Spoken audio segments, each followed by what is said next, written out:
Assalamualaikum dan salam sejahtera. Salam Perlis, Raja Berdaulat, Raya Berilmu, Negeri Sejahtera, Perlis Maju. Dan salam Malaysia Madani kepada semua warga Semsira yang dikasihi. Saya, Ghazali bin Rashid, pengacara TVPSS Ibnu Sina, Sekolah Menengah Kebangsaan Syed Sirajuddin. Pada hari ini, saya ingin memperkenalkan satu inisiatif baru yang telah diwujudkan di sekolah kita, iaitu Sudut Madani Semsira, Semsira Pit Stop. Ruangnya agak kecil, tetapi penuh dengan nilai dan inspirasi. Apakah itu Sudut Madani Semsira, Semsira Pit Stop?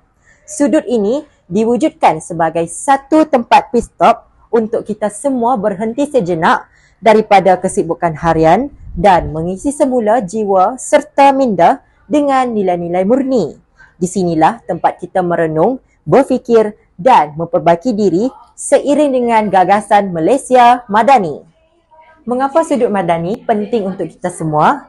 Sudut madani ini penting kerana ia mengingatkan kita bahawa sekolah bukan hanya tempat belajar akademik, tetapi tempat kita membina akhlak dan karakter.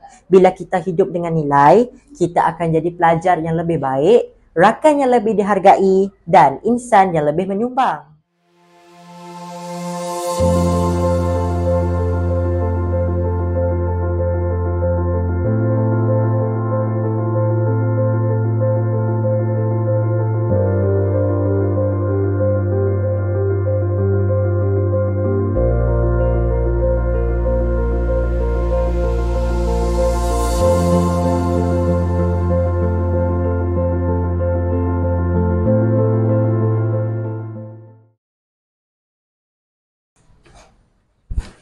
Weh, rajinnya hangpa baca buku. Aku pun nak baca lah. Ramailah jom sekali. Jom. Mana yang mana? Cikgu, saya nak tolong boleh? Terima kasih. Sama. Dia kata, ini bukan sudut untuk dilihat sahaja, tetapi untuk dihayati dan berkongsi bersama. Sudut kecil tapi impaknya besar. Mari sama-sama kita jadikan Sudut Madani Semsira sebagai ruang kita menanam nilai dan menuai perubahan. Sekian dari saya dalam Sudut Madani Semsira Pit Stop.